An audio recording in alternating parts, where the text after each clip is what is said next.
자, 들어가겠습니다.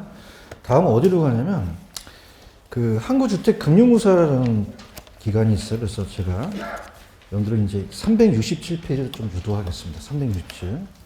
가시게 되면, 한국주택금융공사라고 나와 있죠. 그죠?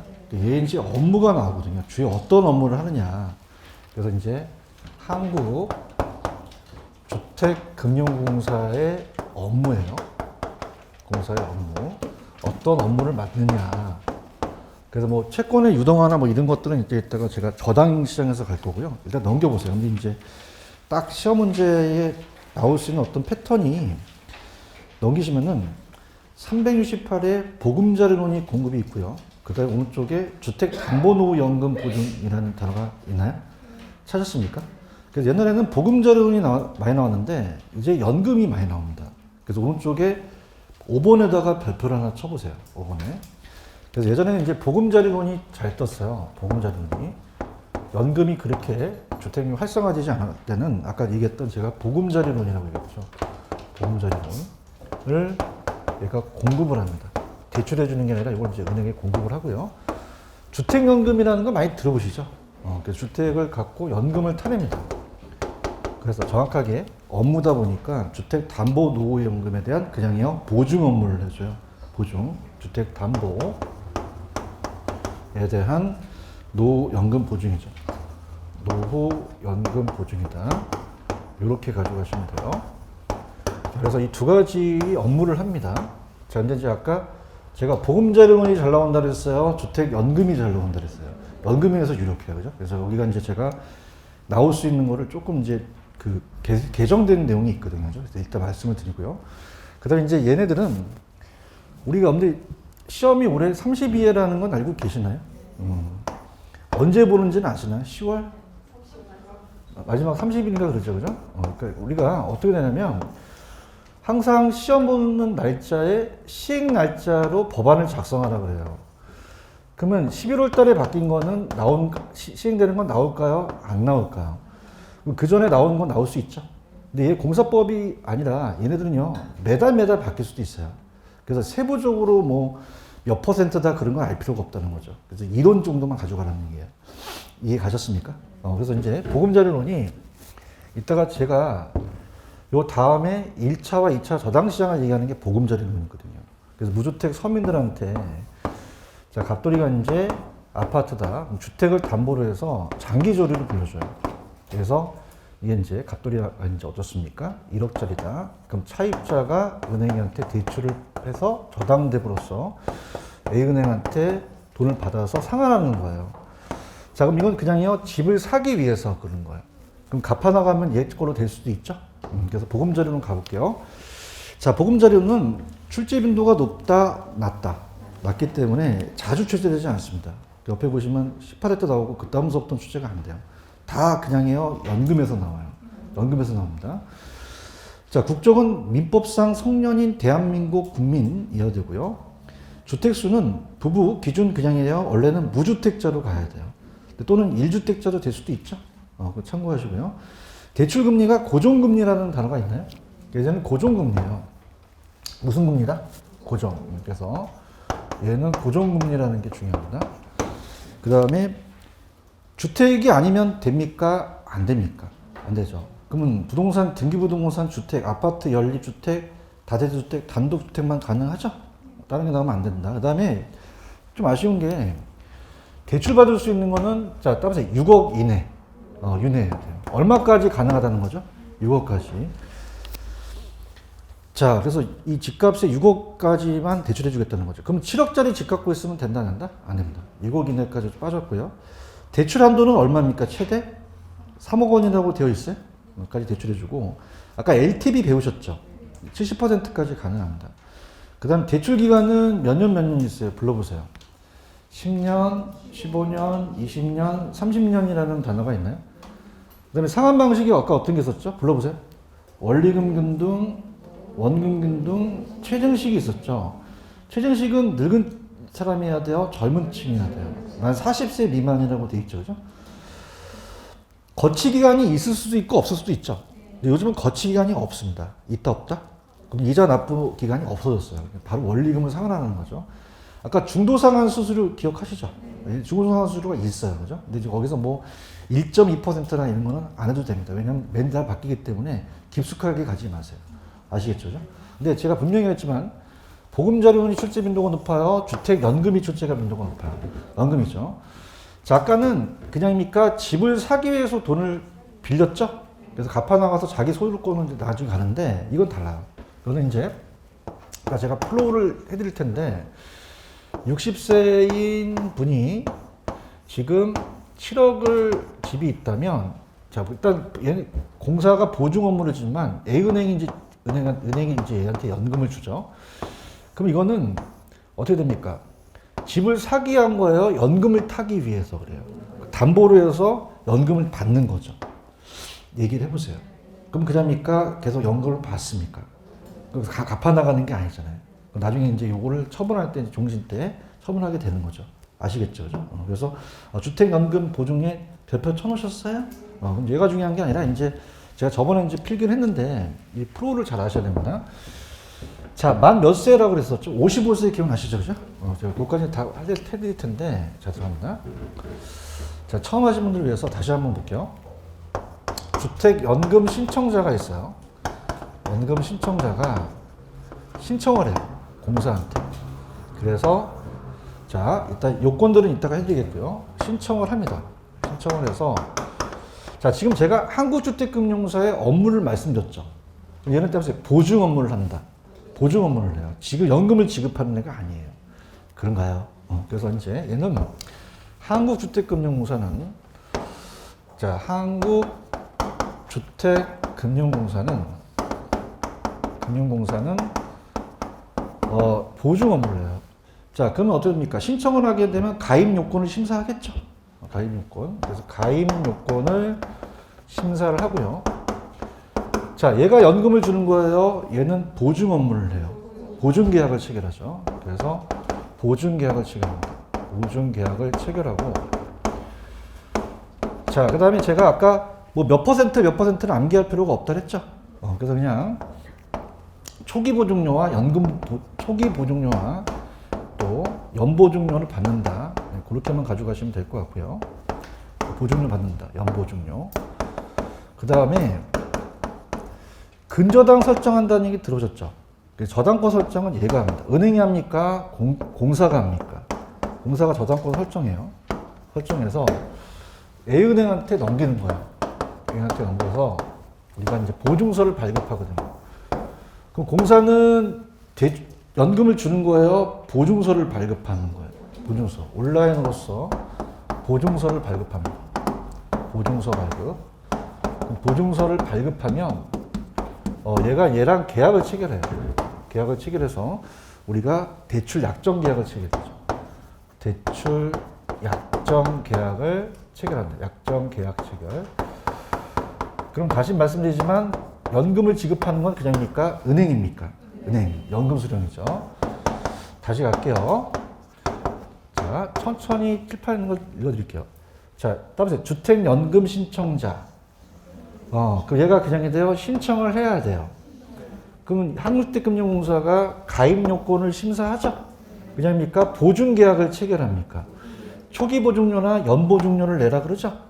그냥이야 저당권을 설정해요. 그럼 끝나면 그냥이요 보증서를 발급해줘요. 그럼 얘 보증서를 가지고 얘랑 계약을 체결했죠. 연금을 수령한다. 그럼 가볼게요. 어떤 게 이제 시험 문제냐면 펜을 들어보세요. 키포인트를 잡아야 될 텐데 일단은 갈게요. 주택담보 노후연금을 지급해줘요. 공사가 보증 업무를 해줘요. 소득은 없으나 주택을 소유하고 있는 고령자들의 생활자금을 제공하기 위한 제도죠. 민간 금융기관에서 대출 업무를 담당하여 공사가 보증을 합니다. 자, 가입 요건 연령 중요합니다. 펜 들어보세요. 주택 소유자 또는 배우자라고 되어 있죠? 자, 둘 다요? 둘 중 하나예요. 옛날에는 둘 다였거든요. 둘 다 그 연령을 만족을 했어도 돼요. 그럼 여러분들 띠동갑이면 몇 년을 기다려야 돼요? 12년, 그죠? 근데 이건 그냥입니까? 둘 중 하나입니까? 주택 소유자가 됐든 배우자가 됐든 둘 중 한 명만 55세 이상이면 돼요. 이해 가셨죠? 이게 강력합니다, 이게. 작년에 바뀌어서 이게 나올 거랐는데 안 나왔거든요. 60세예요? 만 55세예요. 그런 설정이 기준이고, 그 다음에 밑에 주택 보유수라는 단어가 있나요? 부부 기준이 몇 억 이하죠? 9억이라는 단어가 있나요? 근데 이제 제가 계속적으로 연구를 하는데, 아까 아이러니한 게 얘는 얼마 이내만 된다 그랬죠? 이게 원래 9억이었었어요. 그죠? 근데 제가 이제 계속적으로 투자도 하고 부동산의 정책을 계속적으로 보고 있거든요. 원래 얼마였다고요? 9억이었는데 이게 투기로 막 쓰레기 써보이는 거예요. 자, 아까 이 보금자리는 그냥요, 장기 저리예요. 70%까지 땡겨주죠. 그러니까 실수요가 아니라 어떤 부동산을 막 강남에 있는 거 막 사들이고 막 그런 데 써가지고 6억으로 인하시켰어요. 대답 좀 해주세요. 그러면 어떤 게 중요합니까? 얘는 얼마다? 6억. 얘는 9억이에요. 근데 이제 또 일군하는 게 뭐냐면, 작년이었죠, 작년에. 작년에 뭐냐면, 여러분들 강남에 아파트가 9억짜리가 있습니까? 다 9억을 넘습니까? 그럼 주택연금 받을 사람이 하나도 없어요. 그런가요? 그러니까 예를 들어서, 왜 여러분들 재건축 단지라는 얘기 들어보셨죠? 그럼 어디 지정 안 하고 주공단지라고 들어봤잖아요. 주택공사. 그럼 주공에 있는 분들은 한 3, 40년 사신 분들이거든요. 그죠? 그럼 이분들은 투기 목적이 아니잖아요. 얘기 좀 해보세요. 그러면 그냥 내가 연금을 신청해야 돼요. 근데 얼마까지만 된다는 게 시가예요. 그래서 이걸 공시가격으로 바뀌어요. 아쉽습니다. 시가 있어요, 시가? 이 시가를 뭐로 바꿔? 공시가격으로 바꾸세요. 아깝이. 무슨 가격? 공시가격. 저희 믿으세요. 안 믿는 것 같아. 무슨 가격으로 바뀌었다? 공시가격으로 바뀌었어요. 여러분들, 시가랑 공시가격이 똑같을까요? 다를까요? 공시가격이 낮거든요. 그죠? 근데 낮는데, 지금 우리 정책에 오면서 어떤 세법을 자꾸 내냐면, 보유세를 자꾸 내요. 보유세 들어보셨어요? 종합부동산세, 재산세. 들어보셨나? 종합부동산세는 그냥이야, 국세야. 재산세는 학교론 강사가 세법도 한단 말이야. 그렇죠? 그러면 지금 그냥요, 이 보유세가 올라가요. 공시지가를 계속 올리거든요. 맞나요? 근데 이제 중요한 거는 시가가 9억이 안 되면은, 넘게 되면 그걸 신청할 수가 있다, 없다. 그래서 무슨 가격으로 바뀌었다? 공시가격으로 바뀌어요.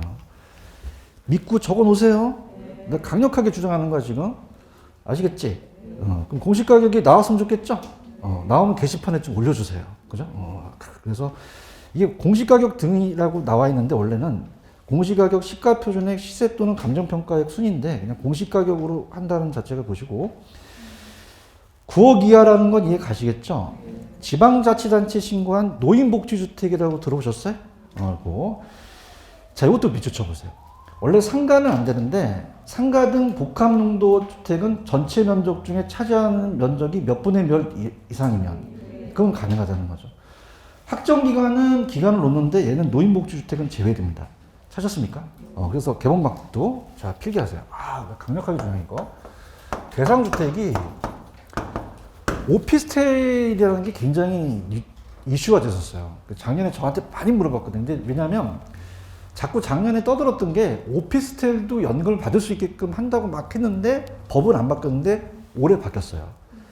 근데 오피스텔이라는 게 중요한 게, 저는 이제 오피스텔로 좀 투자를 좀 지금 하려고 이제 많이 또 우회적으로 갔는데, 주거용만 있을까요? 업무시설도 있을까요?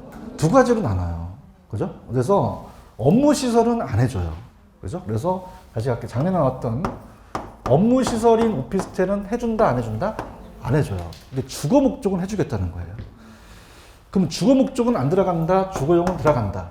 이게 강력합니다, 올해. 그죠? 그래서 주거 목적에 오피스텔은 포함 안 된다, 포함된다. 포함돼서 주거용 목적은 연금 타주게 하겠다는 거예요. 아시겠습니까? 적으셨어요? 그럼 올해 핵심은 두 가지인가요? 시가인가요? 공시가격인가요? 자, 오피스텔 들어가나요? 근데 업무시설은 들어가나요? 안 들어가나요? 주거용만 들어간다는 걸 강력하게 주장하는 바입니다. 아시겠죠? 그죠? 이걸 안 내면 출제원들이 잘못된 애들이에요. 그죠? 내야 된다는 거죠. 아시겠죠? 그럼 여쭤볼게요. 점점 규제하겠다는 거야? 이건 좀 완화시키겠다는 거야. 더 연금을 타게끔 한다는 거죠. 아시겠습니까? 됐어요. 넘기세요. 그 다음에 제가 세부적으로 갈 필요는 없다 그랬죠? 제가 하라는 것만 가세요. 보증기한이라는 단어가 있나요? 종신은 사망할 때까지. 그래서 소유자 및 배우자가 사망 시까지 가고요. 다른 것들은 그냥 참고하세요. 그 다음에 6번에 가시면 이제 월 지급을 하는데 종신이라는 단어가 있죠. 이건 종신은 이제 사망할 때까지 계속 주겠다는 건데 월로 종신 지급과 혼합이라는 단어가 있나요? 자, 이렇게 보시면 돼요. 만약에 7억을 해서 5억을 담보로 해서 5억을 연금을 타기로 했는데 이 노인께서 그냥이야 돈이 필요할 수도 있어. 그럼 일시불로 인출할 수도 있다는 얘기죠. 대답 좀 해보세요. 그럼 인출이 안 된다, 될 수도 있다. 그럼 5억에서 2억 5천 인출하면 2억 5천만 받게 되는 거죠. 이해 갔나요? 그래서 종신 지급은 인출 한도 설정이 있다, 얘는 없다. 없고 그냥 월 지급만 계속 주겠다는 거죠. 근데 종신 혼합이 있어요, 혼합? 그냥요, 얘는 인출할 수도 있어요. 한도의 50%까지도 가능하죠. 나머지를 준다는 거죠. 자, 확정 기간은 기간이 확정이 안 됐어요, 확정이 됐어요. 됐죠? 거기 선택한 기간에 따라 확정하는 방식이기 때문에 얘도 혼합 방식이 있고 있는데 얘는 그냥 고객이 선택한 일정 기간 동안에 월 지급이라는 것은 그냥입니까? 고객이 선택합니까? 그럼 확정 기간으로 받을 수 있죠? 그 다음에 대출 상환 방식이라는 단어가 있나요? 자, 무슨 말이냐? 절 보세요. 보금자리로는 연금을 타는 겁니까? 집을 사기 위해서 그랬습니까? 근데 아까 단기였어요? 장기였어요? 그럼 30년 동안 가게 되면은 내 나이가 60세를 넘을 수도 있죠? 대답해 봐요. 그럼 요 금액이 상환될 금액이 남아있잖아요. 그럼 그걸 상환하는 목적으로 가능하다는 얘기죠. 이해하셨습니까? 예를 들어서 5억을 담보로 했는데 3억이 대출 남았어. 그럼 그냥 상환을 해. 그다음 나머지 2억만 주겠다는 거예요.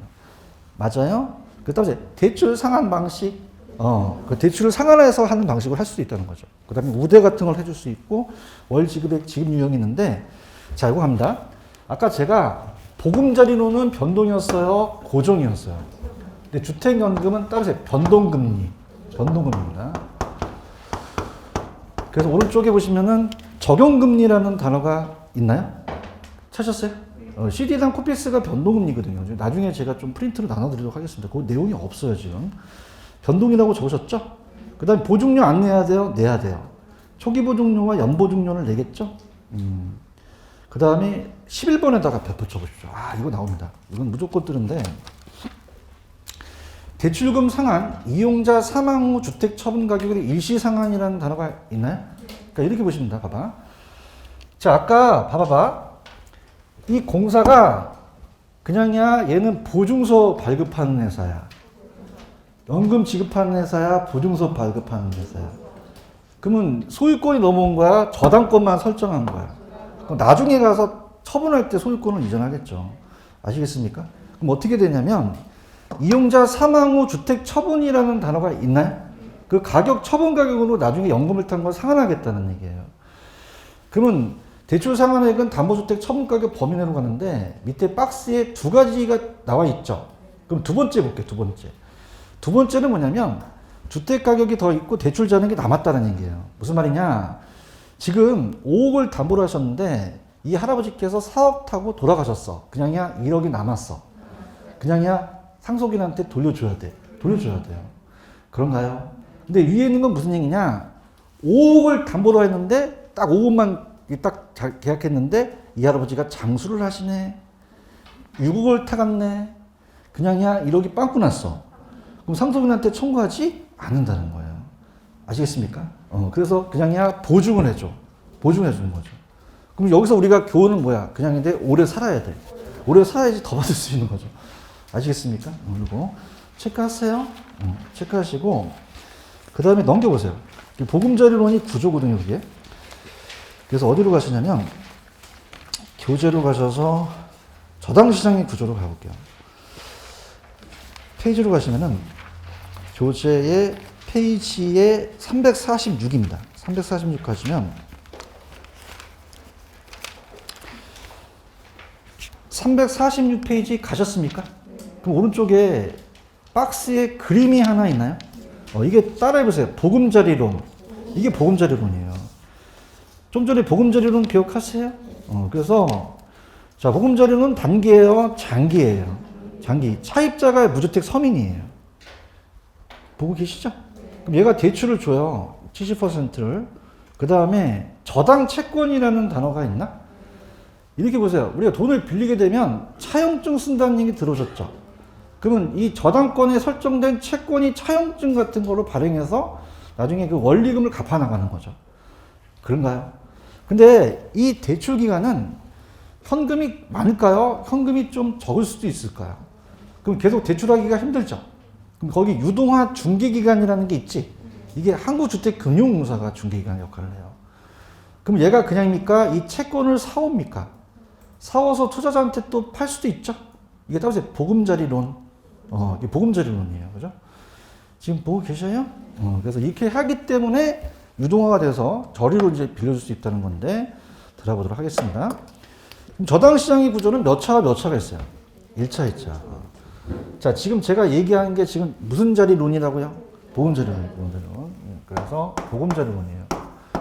이게 만들어진 거예요. 그래서 공사가 만들어지면서 MBS라는 것도 만들어지죠. 그래서 10년, 15년, 20년, 30년. 단기예요, 장기예요. 고리예요, 절이에요. 절이. 그러면 어떻게 된다? 아까 상가에 대여 반드시 주택이어야 돼요. 주택. 그래서 아파트가 공동주택이죠. 차입자가 보금자리론으로 대출을 받아요. 그래서 1억이 집이라면 A은행께서 금융기관이 자금을 대출해줘요. 아까 70%까지 땡겨줬죠. 그래서 1억에 70% 7천만 원을 대출해 주셨어요. 그래를 넷을 대출자라고 하고, 자, 이를 1차 대출기간이라고 합니다. 1차 대출기간. 자, 그러면은, 자, 어떤 거였냐면, 따라해보세요. 주택 저당 채권. 그러면 주택을 그냥이야 저당 잡았어. 자, 그럼 어떻게 된다? 얘는 얘한테 돈을 그냥이야 빌렸어. 차용증을 써야겠네? 따라서 채권. 이 채권은 이제 원리금을 갚을 수 있는 그런 권리를 이제 얘가 갖고 오는 거예요. 받을 수 있는. 그러면 어떻습니까? 이 얘의 금고란이 현금하고 채권에 대한 금고가 있어요. 자, 그럼 가볼게요. 자, 현금을 많이 빌려주니까 그냥입니까? 현금이 부족해집니까? 채권이 늘어나잖아요. 그런가요? 그럼 어떤 일이 벌어지냐면, 들어보세요. 우리 프린트 문제를 바로 제가 풀 텐데, 자, A은행은 갑돌이가 얘한테 1억을 빌려주면 예금 금리를 얘한테 줘요. 그죠? 예금 금리. 예치해 보셨어요, 은행에? 그럼 담보도 대출도 안 하고 예치도 안 하시면 뭐, 자, 그럼 예금 금리라는 자체가 높아요? 예금 금리는 좀 낮아요? 그러면 얘는 어떻게 됩니까? 이 돈을 얘한테 끌어온 거잖아요. 그런가요? 그 다음에 그냥요, 담보대출을 해줘요. 단기를 해줘요? 장기를 해줘요? 장기를 해줘, 그럼 1억을 해서 이렇게 보금자리론을 원리금을 이제 갚아나가면서 대출금리를 내버리는 거죠. 그럼 여러분들, 예금금리를 많이 받겠어요? 대출금리가 더 높겠어요? 예대 차이를 먹는 거죠. 그런가요? 근데 중요한 것은 이 예금금리는 따로 단기 자금, 5년 미만짜리밖에 없어요. 그런데 이 보금자리론은 그냥니까 장기로 대출해 줬습니까? 그 원리금을 가지고 자꾸 돈을 대출해 주기 어렵잖아요. 얘기 좀 해보세요. 그럼 어떻게 됩니까? 얘가 돈 내놔! 그럼 돈 없으면 부도날 수도 있죠? 그걸 따라서 유동성 위험. 이렇게 되세요. 그러니까 유동성이라는 자체는 어떠한 자산을 현금화시킬 수 있는 정도가 유동성이거든요. 그런가요?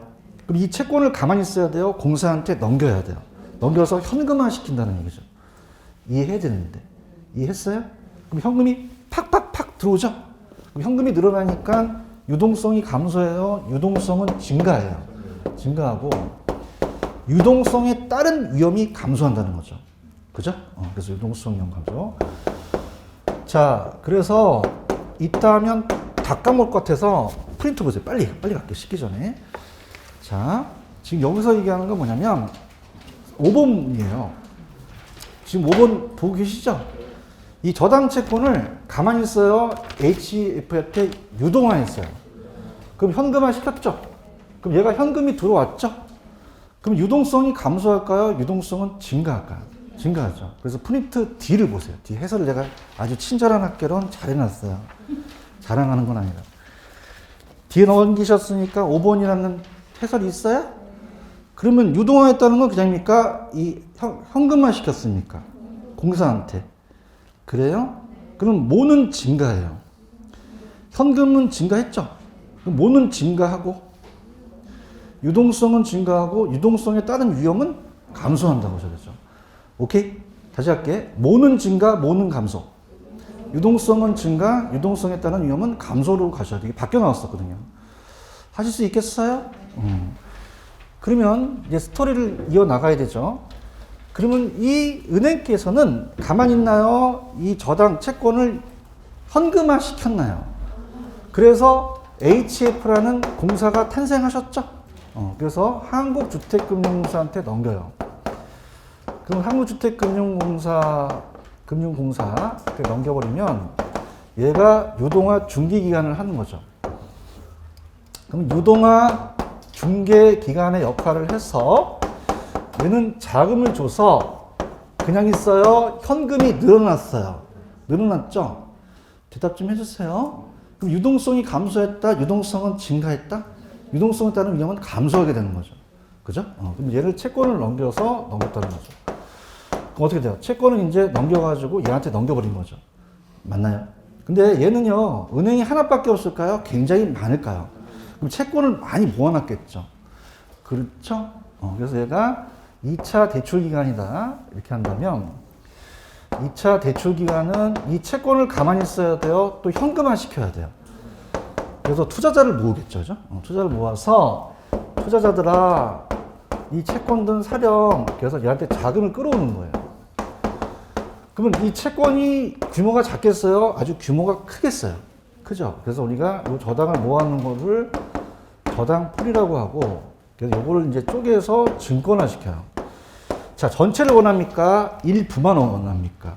일부. 그래서 또 따라서 MBS라는 걸 발행해요. 그래서 요걸 쪼개서 증권화 시키죠. 그래서 MBS를 발행해요.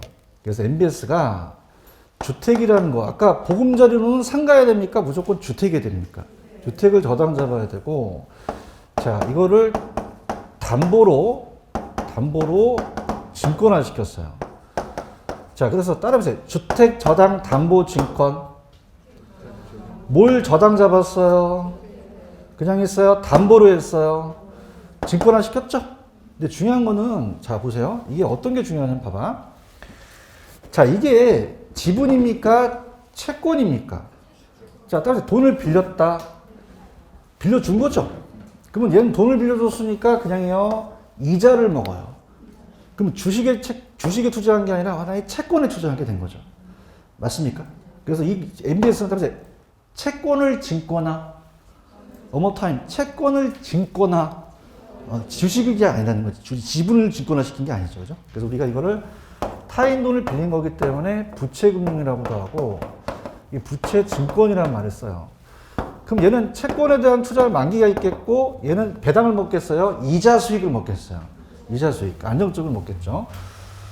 그러면 저당 수익이라는 이자 수익이 적게 나와야 돼요? 많이 나와야 돼요? 많이 나와야 되죠. 그럼 저당 수익률이라는 요 이자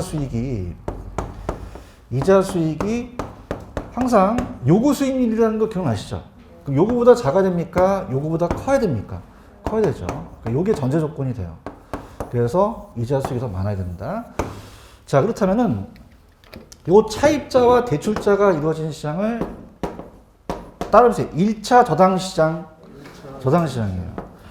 그러면 여러분들 여기는요, 채권을 현금화 시켰어요? 아직은 채권을 현금화 시킨 게 아니라 이 저당권을 설정했어요. 대출받은 시장이 되겠죠. 그런가요? 그래서 얘를 주택자금 대출시장이라고 나왔고요. 자, 얘는 저당 채권에 대한, 주택에 대한 저당 채권을 설정했나요? 이 채권을 현금화 시켰나요? 유동화 시킨 거는 몇 차가 유동화 시켰어요? 2차죠, 2차. 그래서 2차 저당 시장이 유동화의 결정적인 역할을 하겠죠. 이렇게 보시면 되고, 그 다음에 2차라는 것은 얘랑 이루어지니까 이건 주택 자금을 공급해 주는 시장이에요. 주택 자금을 대출해 줬어요. 자금을 공급해 주는 시장이에요. 공급해 주는 시장이죠. 이렇게 된다는 거죠. 그럼 우리 시험 문제는 몇 차와 몇 차를 바꿔낼 수가 있을까요? 1차, 2차. 그럼 자, 할게요. 힌트 드릴게. 차입자가 나오면 몇 차야? 투자자가 나오면 2차라는 거죠. 그 다음에 이제 주택 차입자라는 것은 주택을 산 수요자도 되고요.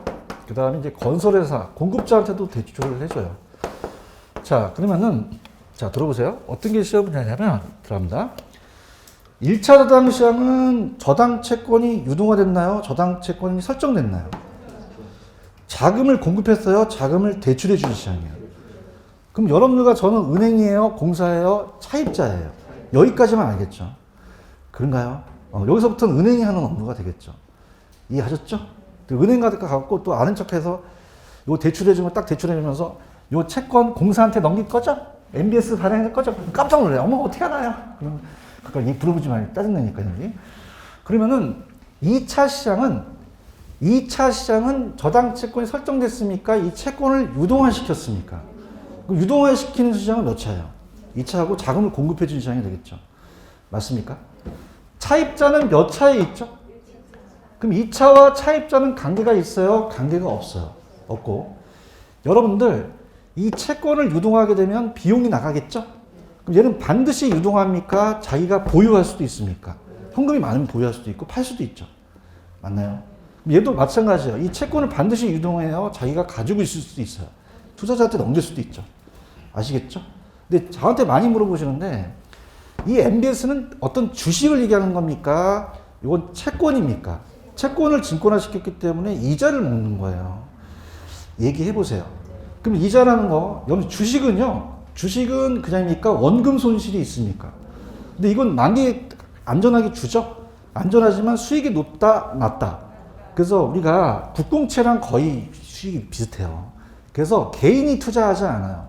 국민연금관리공단이라고 들어보셨나? 그래서 기관 투자자들이 많이 투자를 해버려요. 그래서 얘네들은요, 은행 이자에 대한 뭐 국공채 예금금리 같은 게 높아요? 예금금리가 낮아요. 낮으니까 어떻게 돼요? 1.5% 줘도 많이 주거든요.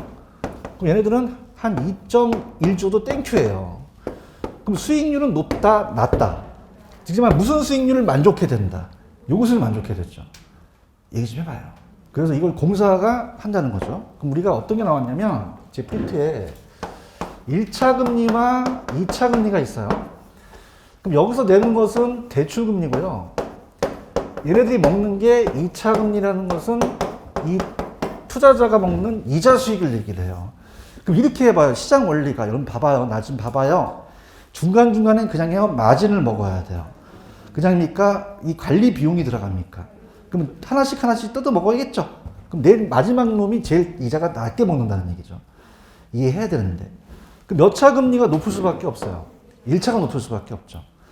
그런가요? 그러니까 예를 들어서, 잘 봐봐. 이 국민연금관리공단 기관 투자자는 그냥 해대 요걸 해야 돼. 그럼 예금금리보다 높아야 돼? 낮아야 돼? 높아야 된다는 거죠. 얘기해봐요. 그죠? 근데 얘는 너무 높다, 안정적이다. 그래서 한 2.1% 주면 많이 준다는 거예요. 맞나? 근데 대출금리를 2.1% 주는 대출금리 있어요? 나 좀 소개시켜줘. 그럼 그냥 해야 더 받아. 그러니까 1차 금리가 더 높다는 얘기죠. 맞나요? 그럼 비중은 몇 차 금리가 더 높아야지만 유동화 되나요? 1차가 2차가 되는 거죠. 그죠? 공인중개사도 몇 차가 있어요. 몇 차가 중요합니까? 1, 2차 다 중요하다고요? 1차가 그의 민법하고 결혼을 합격하면 다음에 면제해줘요. 그죠? 그럼 어디가 비중이 더 큰 과목이에요? 1차지, 1차. 몇 차가 더 중요해? 결혼이 몇 차야? 열심히 하겠습니다. 1차 비중 높다는 거죠. 아시겠습니까? 문제 풀어볼게요, 문제. 이거 힘들다. 자, 그러면은 일단은 346페이지를 가시면은 거기에 저당채권 유동화 제도에 의의 있어요? 한번 읽어볼게요. 저당채권의 유동화 제도는 아까 유동성이라는 거 기억나시죠? 유동성은 어떤 자산을 현금화시키는 게 유동성이거든요. 근데 부동산은 현금화가 잘 됩니까? 그래서 유동성 자산이에요? 우리는 비유동성 자산이에요. 그럼 이걸 증권화시켜야 되겠잖아요. 맞아요? 그래서 자본시장이 자금을 끌어옵니다. 간접적으로. 그래서 부동산 시장에 흘러들어오게 하고 저당채권을 증권화해서 투자상품을 자본시장에 유통시키겠죠. 자, 아까 제가 1차와 2차는 틀리다고 얘기했죠. 1차는 그냥입니까? 저당시장에서 형성된 저당채권이 있죠. 그럼 2차는 그 채권을 그냥 했어요? 유통시켰어요. 자본시장에 팔아버렸죠. 그래서 보고요. 4번에 그래서 자본시장에 단기자금 부동산시장에 장기로 또 대체할 수 있겠고 자본 매물을 촉진하는데 여기선 그렇게 나올 가능성이 작고 맨 밑에 가세요. 그럼 공사가 발행하는 게 그냥요 MBS예요. MBS죠. 앞에 뭐가 들어갔죠? 주택저당담보부 증권이라고 얘기했나요? 그럼 반드시 뭘 저당 잡으셔야 돼요? 주택, 보금자리론이니까. 그런가요? 그래서 자산보유자인 금융기관의 주택저당 채권을 유동화 전문회사가 있는데 우리는 공사에서 합니다. 매각해서 유동화 전문회사의 이 자산들을 기초로 발행하는 직권이죠. 찾으셨습니까? 근데 위에 보시면 ABS라는 단어가 있나? 차에 장착시키는 거야? 아니죠. ABS는 이게 어셋이 자산이에요. 그래서 자산을 담보로 증권화시켰어요. 자, 그러면은 들어보세요. 주택도 그냥입니까? 자산에 들어갑니까? 그래서 MBS가 이 안에 있다는 얘기예요. 그죠? 그럼 MBS가 넓은 개념이에요? ABS가 넓은 개념이에요? MBS는 주택만 들어가는 거죠. 아시겠죠? 그죠? 그럼 ABS는 주택만 들어가나요? 여러 자산인가요? 그래서 금융기관 또는 기업이 보고 있는 자산이라는 단어가 있죠? 대출채권, 부동산 등 모든 자산을 가지고 SPC라는 회사를 또 양도해서 또 따로 특수 목적 회사가 있거든요. 그 자산을 담보로 증권을 발행 매각해서 자금을 조달한다. 찾으셨죠? 그러면 자, 지금 몇 차와 몇 차가 있죠? 자, 그럼 제가 얘기해 볼게요. 키포인트입니다. 차입자가 나오면 몇 차예요? 투자자가 나오면요. 저당 채권이 형성된 거는요. 유동화되는 시장은요. 이게 가장 유력해요. 그죠? 그 다음에 1차든 2차든 대출기관들은 이 채권을 반드시 유동합니까? 자기가 보유할 수도 있습니까? 보유할 수도 있죠. 한번 읽어볼게요. 1차에는 투자자가 나와야 돼요? 차입자가 나와야 돼요? 저당대부를 원하는 수요자라는 단어가 있나요? 얘가 차입자예요. 저당대부를 제공하는 금융기관으로 구성되어 있고 1차 저당시장은 그냥입니까? 저당 채권이 형성됐죠? 됐고요. 자, 1차 대출기관이 저당 채권을 직접 자신의 포트폴리오 구성하지만 자금이 부족할 때는 팔 수도 있죠. 반드시 유동성을 확보해서 매각합니까? 자기가 보유할 수도 있습니까? 보유할 수도 있죠. 2차 갑니다.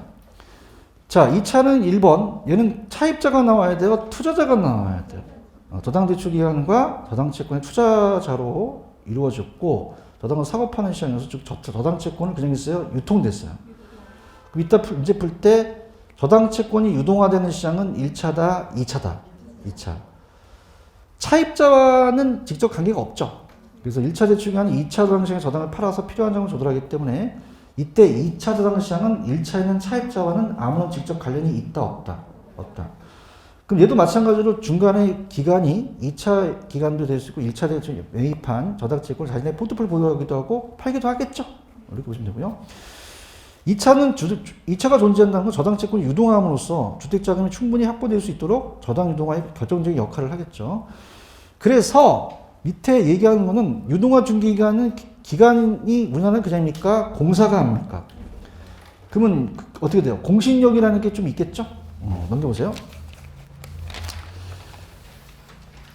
자, 공신력을 또 높여서 위험도가 낮아지니까 저당 투자자들한테 지급 이자율이 낮게 적용돼서 낮은 조달 비용으로 주택자금을 공급합니다. 그래서 제가 아까 1차가 높다 그랬어요? 2차 금리가 높다 그랬어요? 1차가 높기 때문에 얘네들 받는 게 좀 낫겠죠. 그죠? 이렇게 보시면 되고. 그래서 밑에 1번 결국 저당채권의 유동화 제도의 유동화 중개기관이 결정적인 역할을 하겠죠. 자, 그럼 한국주택금융공사라는 단어가 있나요? 얘가 이제 아까 HF예요. 문서법에 근거해서 실체상 회사입니다. 현재 유동화 중개기관으로 역할을 하고 있고요. 그 다음에 SPC라는 회사 나와 있죠. 그러니까 자산 유동화에 관한 법률에 의해서 이건 서류상 특수목적 회사가 할 수도 있어요. 자, 그렇다면은 자, 넘겨보세요. 넘기시면은 일단은 지금 348페이지로 가시면은 4번에 저당담보증권이라는 게 있죠. MBS라고 적으세요. MBS. 주택저당담보증권. 그래서 이거는 제가 요 개념하고 발행기간까지만 갈게요. 오른쪽 종류는 제가 이 3, 4월달에 빼겠습니다. 그래서 종류는 또 편법도 있고 지금 하기에는 너무 과중돼요. 지금 저당담보증권의 개념이라는 단어 있나요? 들어볼게요. 저당대출기관, 저당회사 기관주 사이에 자신을 설정하고 자신들이 설정하거나 사들인 저당을 담보로 해서 발행한 MBS예요. 그래서 MBS. 자, 그럼 발행기간이 중요합니다. 별표. 1차일 수도 있고 2차일 수도 있고 전문회사가 될 수 있다고 나와 있나요? 그래서 1차가 직접 발행하기도 해요. 발행할 수도 있고 그 다음에 SPC라는 회사가 또 할 수도 있고 얘가 할 수도 있다는 거죠. 다 가능합니다. 그렇게 놓으시고 그 다음에 이제 마지막 넘기시면 요것만 하고 이제 문제를 풀어볼게요. 넘겨보세요. 넘기시면은 페이지 352페이지로 한번 가볼게요. 그러시면은 자, 여러분들 MBS가 넓은 개념이에요? ABS가 넓은 개념이에요? 그럼 그 안에 MBS가 있다고 말씀드렸죠? 그럼 밑줄 쳐보세요. 이 자산담보보증권은 그냥입니까? 부동산도 들어갑니까? 학자금 대출 채권이라는 것도 들어가죠? 여러 가지 각종 채권들이 다 들어갑니다. 그래서 이런 것들이 유동성이 낮기 때문에 이걸 근거로 해서 간다. 그냥 그렇게만 가져가세요. MBS는 그 안에 있다. 그래서 그렇게 가져가시고요. 자산 유동화에 관한 법률에서 SPC가 또 자산 유동화 증권을 발행합니다. 맨 밑에 가시면 우리나라라는 단어 있죠? 밑에 우리나라 찾으셨어요? 아까 MBS는 한국주택금융공사가 발행했죠? 실제로. 근데 요거는 우리나라에서 자산 유동화에 관한 법률에 따라서 유동화 SPC가 또 ABS를 또 발행하기도 하거든요. 그래서 발행한다 이렇게 보시면 되고 밑에 4번에다가 별표 쳐보세요. 4번에다가 별표 땡이야. 주택저당 채권 유동화 제도의 효과라는 단어가 있나요? 여쭤볼게요. 주택 수요자가 따라서 차입자, 대출기관이 은행이에요. A은행. 그 다음에 투자자가 있고요. 정보가 있습니다. 그럼 각 주체마다 그 효과가 똑같을까요? 다 다를까요? 다르죠. 그런가요? 주택 수요자는 어떻게 됩니까? 이 소비자가 어떤 주택의 구입 능력을 높여서 또 주거 안정에 기여하는데 주택금융이 확대되겠다면서 주택건설 촉진하면서 어떻게 돼요? 국민들이 주택 수요가 충족시키겠죠? 더 수요를 더 늘릴 수 있고 확대시킬 수 있고요. 자, 대출기관이 그냥입니까? 아까 A은행입니까? 은행은 저당채권을 가만히 있어요? 유동화했어요. 충분한 자금을 확보했죠? 그래서 요거 나옵니다. 한정된 자금이라는 단어가 있나요? 이거 벼 붙여보세요. 자, 얘가 유동화했다는 것은 지금 많은 재원이에요? 한정된 자금이에요? 그 다음에 많은 수요자에게 필요한 자금을 공급할 수 있죠?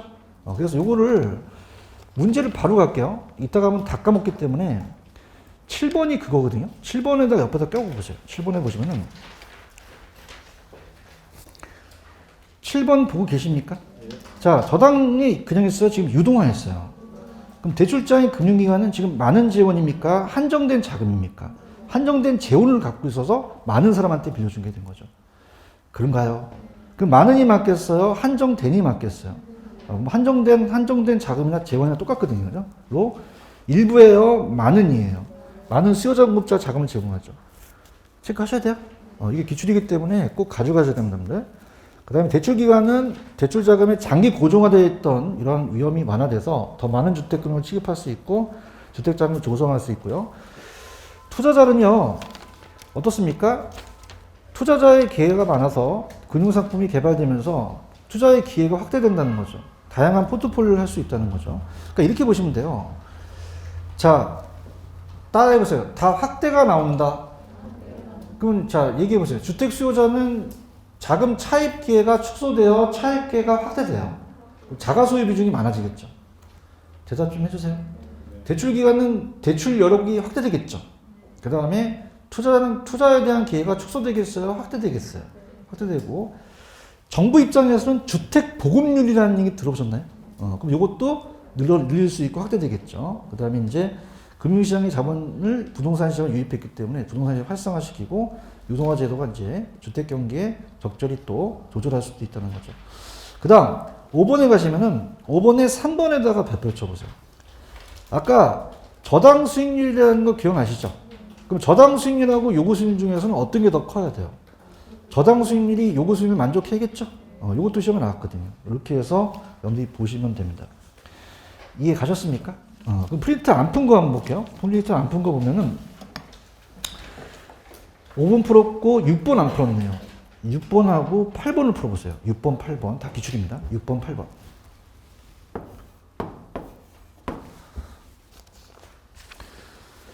(6번은) 유동화라는 단어가 있나요? 어디서 유동화 시켰죠? 2차죠. 1차는 빠져야 됩니다. 그런가요?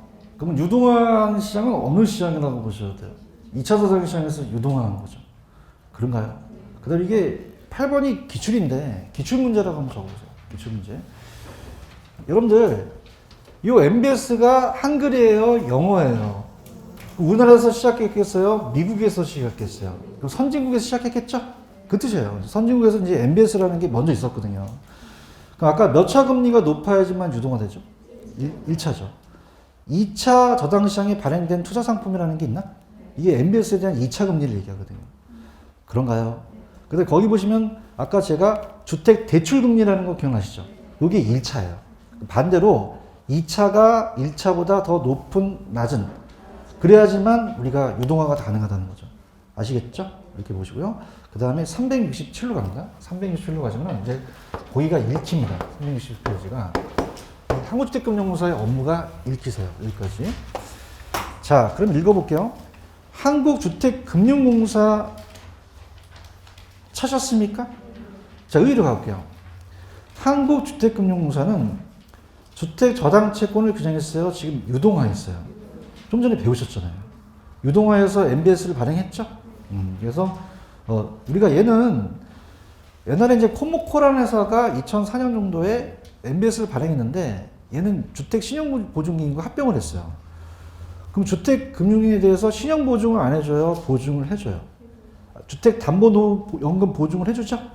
그래서 주택금융에 대한 장기적 안정적 공급을 촉진해서 국민에 대한 복지 증진과 국민경제 가치를 이바지해서 아까 한국주택금융공사 법 기억나세요? 여기 하고 그다음에 실체상 회사니까 이제 가고요. 주요 업무라는 단어가 있나요? 가만히 있었어요. 채권을 유동화했어요.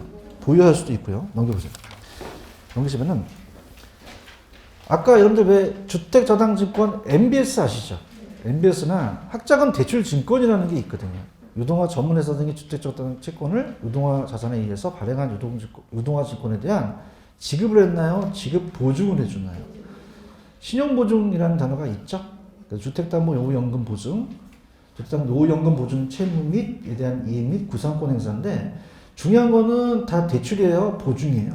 보증이다. 그게 이제 키포인트가 되겠죠. 요거 이해 가시겠죠?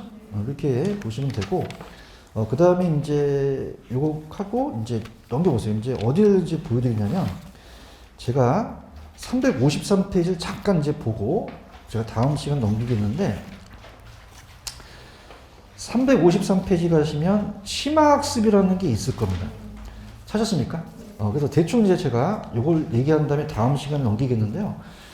자, 지금 우리가 이 부채금융과 지분금융을 좀 간단하게만 설명을 해볼게요. 지분은 남의 거예요. 지분은 내 거예요. 금융은 자금을 융통하죠. 그래서 제일 대표적인 게 주식회사가 주식을 발행해요.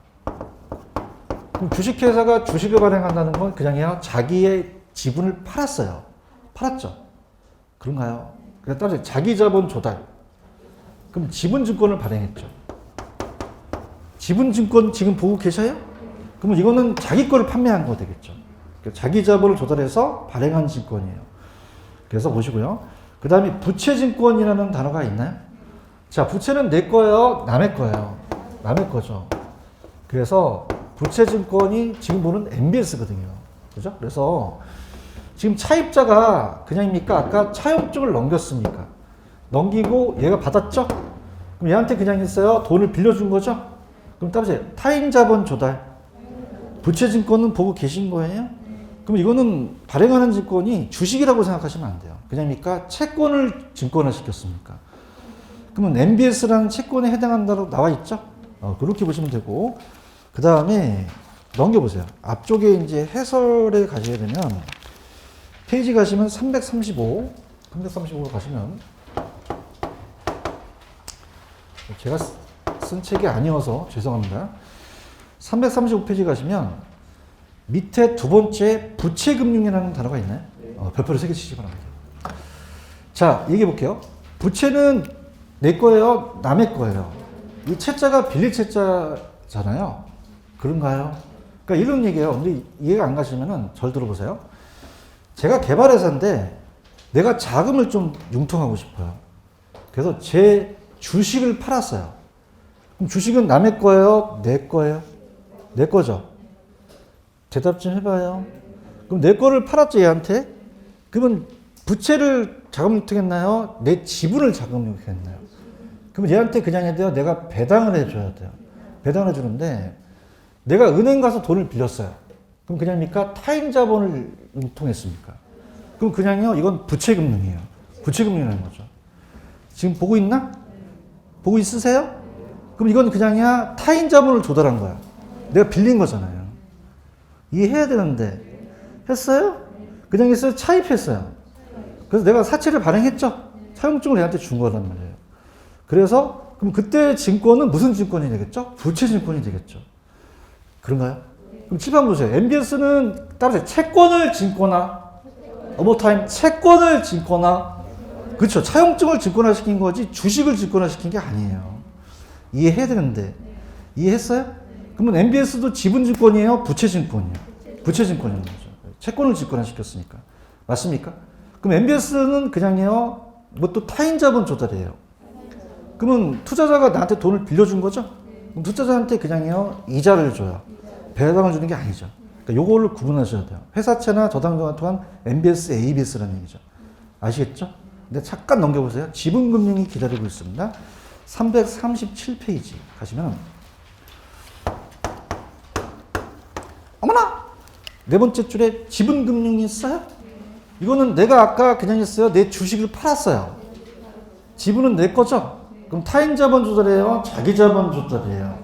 채권을 발행했어요? 주식을 발행했어요? 그럼 앞으로 배울 게 지분금융이라는 얘기예요. 아시겠습니까? 그래서 따라서 신디케이트, 펀드 이런 단어가 있죠. 그래서 다음 시간에 제가 지분증권을 갈 거예요. 아시겠죠? 그렇습니다. 조금만 쉬었다 갈게요.